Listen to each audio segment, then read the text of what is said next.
The next month, dealing with the school was an absolute nightmare.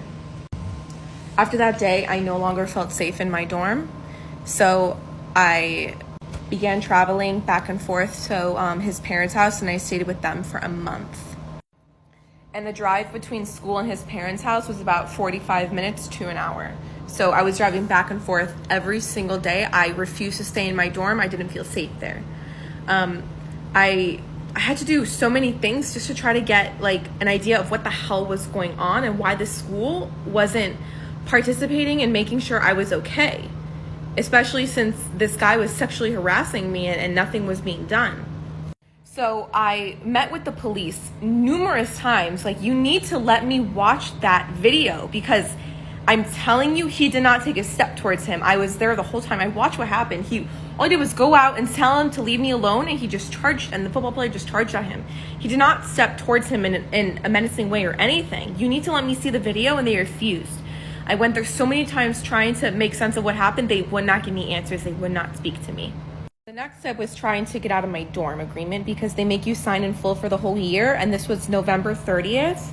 So the first semester of college hadn't even finished. I spoke to everyone in the hierarchy, and all of them refused to give me back the money for the dorm. And they even told me that I'm not allowed to move out. So during all this, I obviously moved out. Every day I would put more boxes and bring more and more stuff down. I had a lot of stuff in there.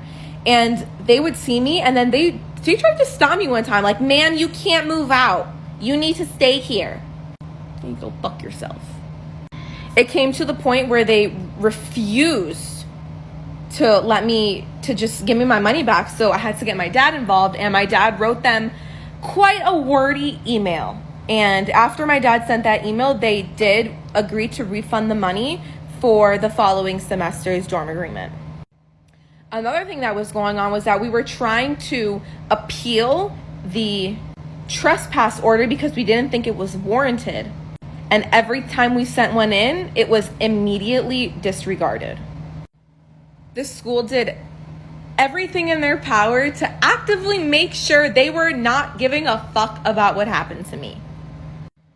And then I found out that the statement I gave was not included in the investigation paperwork. So my side of the story was virtually down the fucking drain.